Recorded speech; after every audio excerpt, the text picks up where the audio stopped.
Hello and welcome to CCNA Subnetting Video 5. This is the fifth of 8 subnetting videos included with both the ICND1 and ICND2 official exam certification guides from Cisco Press. This is the second of 3 videos that show an example of how to find the subnet broadcast address and range of assignable addresses in a subnet given the subnet number in a mask. In particular, this video shows how to start with subnet number 10.99.88.0 with mask 255.255.248.0 and find the subnet broadcast address and range of addresses. The first objective for this video is to examine a particular process for finding both the subnet broadcast address and range of valid addresses. This video picks up the same problem that was begun in subnetting video 2, which showed how to start with an IP address and mask and find the subnet number, with this video now taking that subnet number and finding the subnet broadcast address and range of valid addresses. And as with all these subnetting videos, the strategic objective is to help you prepare for the CCNA exams so you can do subnetting questions quickly and with confidence. For easy reference, the screen now shows a copy of the text of the process that will be demonstrated in this video.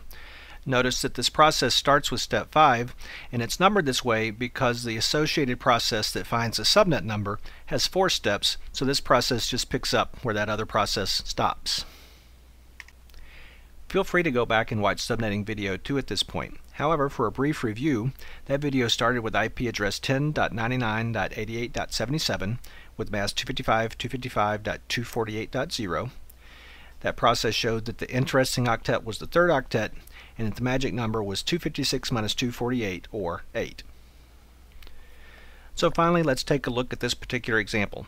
We've expanded the table so that instead of just listing the mask, IP address, and subnet number, it lists an open space for the first IP address, last IP address, and broadcast address. So let's take a look at the broadcast address first. At step 5A, we see that we should look for any octets to the left of the rectangle, and for those octets, copy the subnet number's value down to the broadcast address. In other words, the subnet number and broadcast address are going to be the same in the octets to the left. Then we look for any octets to the right of the rectangle, and for those octets, simply write down a 255 in the broadcast address. Now that leaves us with one open octet, and that's where the tricky part comes in. So what we do is we take the subnet number's value in that octet, 88 in this case, and we add the magic number of 8 and subtract 1. Now the resulting value 95 is the value in the third octet of the broadcast address, which gives us a subnet broadcast address of 10.99.95.255. Once you know the subnet number and subnet broadcast address, finding the first and last IP addresses in the subnet is simple, but for completeness, I'll show it here.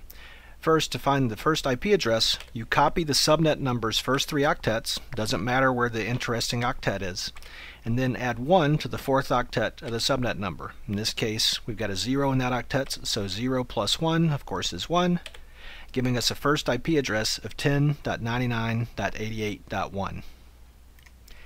Next, it's step 7, to find the last IP address in the subnet that can be assigned to a host. You start with the broadcast address. So here at step 7, you copy the first 3 octets of the broadcast address into the last IP address field, ignoring the location of the interesting octet. Then you subtract a 1 from the last octet of the broadcast address. So in this case, we have 255 minus 1, which of course is 254, giving us the last valid IP address, the last IP address in the range that can be assigned to hosts of 10.99.95.254. Now at this point, you should try to practice this process until you can get the answer to what's the subnet broadcast address and what's the range of addresses in, say, 5 to 10 seconds. So go ahead and try this additional problem now if you like. Then you can watch video 6, which shows how to find the answer to this problem using this same process. And as usual, you can go to the ICND1 or ICND2 book and look at Appendix D for additional practice problems with explanations of how to use this process to find the answers.